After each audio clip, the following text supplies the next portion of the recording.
Okay, this is a bit of a strange twist of fate.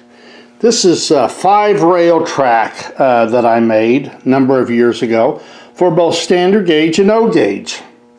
And what I found out purely by accident is 1 gauge will run on this. It is not perfectly in gauge, but it's good enough that you can run the train on it without derailment, provided it's either undergauged just a little bit or the wheels are loose on the axles. Now this brake van that I've got here will not run on this track unless it's on the straightaway, because the wheels are secured to the axle. There's no sideways movement to it, so it's fine on the straightaways, but even these 72-inch curves, when it comes into the curve, it just rides up and over. But the Bing steam engine, even though the wheels are rigid in place, are enough undergauge that the tolerances, whenever it gets narrow, isn't that much to cause it any problems. So this is kind of neat. I would never run it wide open, because that's just asking for trouble. But it runs, it's very respectable. I'll show you.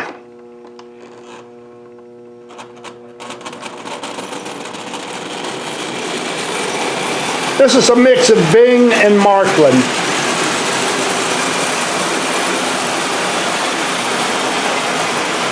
And I don't want to run it too fast. That's fast enough. I don't want it to take a header off on the floor.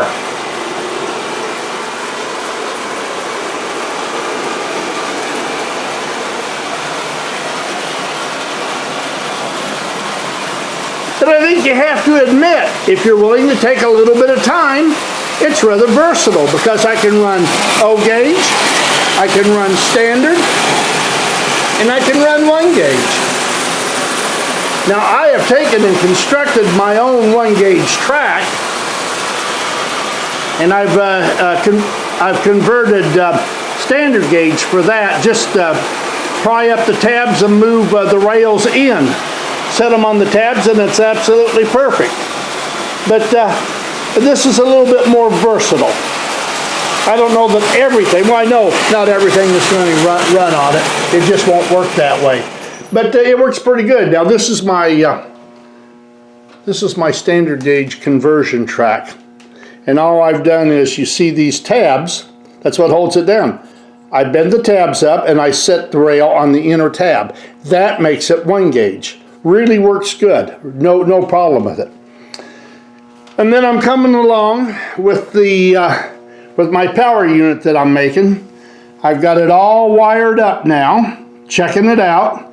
I did not put new wire on it. I used shrink tubing. I cleaned it all up and then I shrink tubed the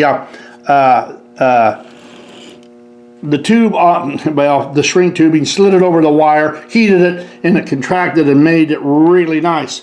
Now, I also installed a reverse unit in it, manual, and it really works quite nice, I have to tell you. There you go. We throw up the switch like so, and there she goes. So I'm real pleased with that. I've got the roof painted. I'm going to tear this thing all apart and clean it, soak it, get all the flux off of it. And I have worked on this thing continually to make sure that it all fits right on the inside. See, I'm using standoffs, and this way they are just wide enough that body will slip on.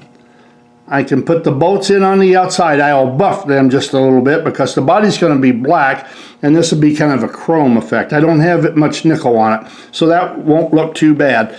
But the body will be black, the ladders will be red, the roof will be red, the trolley pole, the front, the back. It's going to look pretty good. Let's see, it's February the 3rd. I'm in the middle of a big blizzard right now, so I'm not going to be doing any spray painting anytime soon. But I thought maybe you might find this interesting, what you can do with the 5-rail track and the 1 gauge. And like I say, Got to be careful with it, but it still offers you a whole lot of fun to run it. And I would advise anybody who's got enough room to do 5-rail track, even if you don't have 1 gauge, give it a try. It makes it really versatile. All right, guys, talk with you later.